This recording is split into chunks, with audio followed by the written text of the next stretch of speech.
Marathi business स्कूलमध्ये आपलं सर्वांचं स्वागत आहे। आणि आजच्या टॉपिकमध्ये आपण बघणार आहे की ट्रॅव्हल एजन्सीचा बिझनेस आपण कशा पद्धतीने सुरू करू शकतो आणि कशा पद्धतीने मोठी अर्निंग या माध्यमातून करू शकतो।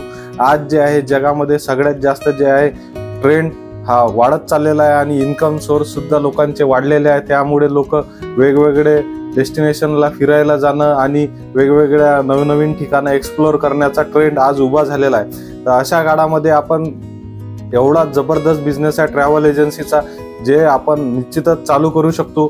आणि आपले जे तरुण बांधव आहे, जे बेरोजगार आहे, आणि हे सुद्धा आपण कशा पद्धतीने हा बिझनेस डेव्हलप करू शकतो आणि फिरण्यासोबत आपला बिझनेसचा अर्निंगचा सुद्धा आनंद घेऊ शकतो, हे आपण या व्हिडिओमध्ये बघणार आहे। जे काही माझे बांधव कमी वयाचे असतील त्यांच्यासाठी माझं सजेशन आहे की जर तुम्ही ट्रॅव्हल एजन्सी सुरू करत असाल तर त्यासाठी आधी तुम्ही एखाद्या प्रस्थापित म्हणजे जे स्टेबल झालेल्या ट्रॅव्हल एजन्सी सोबत काही दिवस जॉब करा, ज्याच्या माध्यमातून तुम्हाला लाखो रुपये कमवण्याची जे चान्स आहे आणि समजून घेण्याचा एक्सपिरियन्सचा सगळ्या गोष्टी तुम्हाला या जॉबच्या माध्यमातून मिळणार आहे आणि सोबत अर्निंग सुद्धा होणार। गव्हर्नमेंट ऑफ इंडियाच्या रिपोर्टनुसार 2018 मध्ये झालेल्या सर्वेमध्ये जो टुरिझम इंडस्ट्रीचा जो अर्निंग आहे, रेव्हेन्यू आहे, तो 16 लाख करोड रुपये आहे। 16 लाख करोड रुपये म्हणजे टोटल भारताच्या जो GDPच्या 9% हा आपल्याला या ठिकाणी पाहायला मिळत आहे। त्यानंतर असा अनुमान आहे की आजच्या डेट पर्यंत 2025 पर्यंत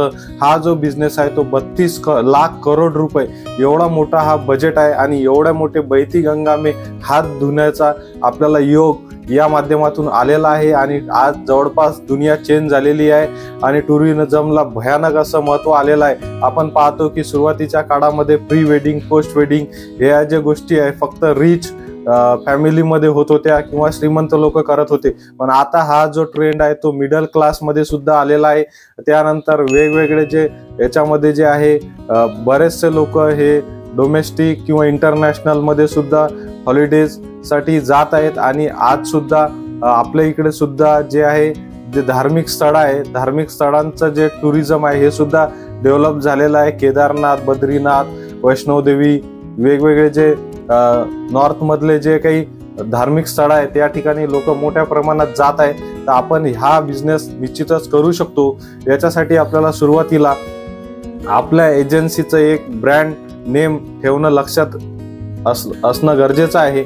आणि असं युनिक असं ब्रँड नेम जे आपल्या बिझनेस सोबत सुद्धा रिलेटेड करू शकतो आपण, असं एक आपल्याला ब्रँड नेम ठेवायचं आहे। आणि ब्रँड नेम सोबतच आपल्याला जे आहे मोठ्या प्रमाणात या माध्यमातून फिरण्याची संधी आणि लाईफ एन्जॉय करण्याची संधी सोबत अर्निंग करण्याची संधी सुद्धा आहे। आपल्याला युनिक असं ब्रँड नेम ठेवल्यानंतर तो ब्रँड नेम आपल्याला रजिस्टर करून घ्यायचा आहे। त्यानंतर आपल्याला जे जे ठिकाण आपल्याला हे करायचे आहे त्या एरियामध्ये फिरून त्या एरियाचा सर्वे आपल्याला करायचा आहे। सपोज धार्मिक स्थळ केदारनाथचा आपल्याला जर जायचं असेल तर आपण त्या अँगलनं विचार करून तिथे गेलो पाहिजे। तिथं जाण्यासाठी कशा पद्धतीने आपण जाऊ शकतो, हॉटेल्स, वेगवेगळ्या हॉटेलमध्ये इन्क्वायरी करून रेट आणि याच्यानुसार आपल्याला म्हणजे कॉम्पिटेटिव्ह रेट आपल्याला द्यायचे आहे। कारण की या सेक्टरमध्ये सुद्धा कॉम्पिटिशन भरपूर आहे, त्यामुळे आपल्याला कमीत कमी मार्जिनमध्ये कशा पद्धतीने आपल्याला सुरुवातीचे काही दिवस काम करता येईल हा आपल्याला विचार करायचा आहे। आणि आपण निश्चितच तिथले जे लोकेशन आहे, वेगवेगळे जे स्पॉट आहेत, वेगवेगळे जे हॉटेल्स आहे, वेगवेगळे जे तिथे जाण्याच्या ज्या सोयी आहे आणि जे काही ट्रॅव्हल्स साठी लागणाऱ्या ज्या गोष्टी आहे तर या सगळ्यांसोबत आपल्याला टायअप करून घ्यायचं आहे। तिथे गेल्यानंतर 5 ते 10 हॉटेलमध्ये जाऊन आपल्याला इन्क्वायरी करायची आहे आणि त्याच्यामधलं बेस्ट असं कोणतं कमी बजेटमध्ये आपण फायनल सर्व्हिस देऊ शकतो या गोष्टीचा आपल्याला विचार करायचा आहे।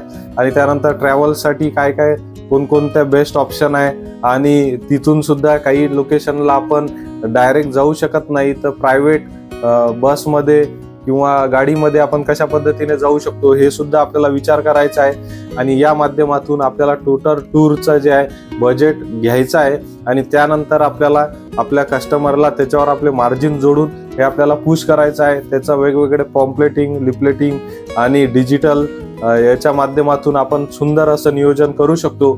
यासाठी तुम्ही तुमच्या जवळचे जे छोटे मोठे रील स्टार असतील त्यांची सुद्धा साथ घेऊ शकता, जे अत्यंत कमी रुपयामध्ये तुमचं जे ब्रँडचं प्रमोशन ते करणार आहेत। आणि निश्चितच या माध्यमातून सुद्धा 500-1000 रुपयात आपण 25-30 हजार लोकांपर्यंत कमीत कमी आपण पोहोचू शकतो आणि त्याच्यामधून सुद्धा तुम्हाला चांगला आउटपुट येणार आहे। त्यानंतर आपल्या जे पॉलिसी आहे, पॉलिसी डिसाईड करणं हे सगळ्यात महत्त्वाचा फॅक्टर आहे। कारण काय होते की बऱ्याचशा ठिकाणी जे आपण चालू टूरमध्ये जे आपले कस्टमर आहे त्यांची डिमांड वाढू शकते की नाही आम्ही या रूमपासून सॅटिस्फाईड नाही किंवा या गोष्टीपासून सॅटिस्फाईड नाही।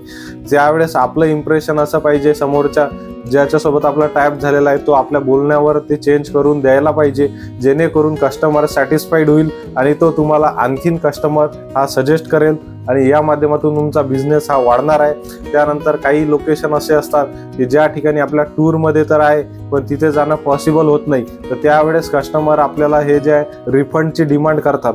तर चालू टूरमध्ये हे वेगवेगळ्या गोष्टी होत असतात, त्यामुळे आपल्याला आपल्या जे पॉलिसी आहे ते क्लिअर करायच्या कस्टमर सोबत की अशा अशा पद्धतीने आहे, एवढ्या दिवसाचा स्टे आहे, एवढे दिवस या पद्धतीचं नॉन AC मध्ये राहायची व्यवस्था आहे, ट्रेनमध्येच आपल्याला ट्रॅव्हल करायचं आहे किंवा विमानाच्या, राहण्याच्या, फिरण्याच्या सगळ्या पॉलिसी आपल्याला कस्टमर सोबत आधीच क्लिअर करायच्या आहे, जेणेकरून आपण सुद्धा माइंडने फ्री राहील आणि समोरचे सुद्धा त्या पद्धतीने चांगला एन्जॉय करू शकतात।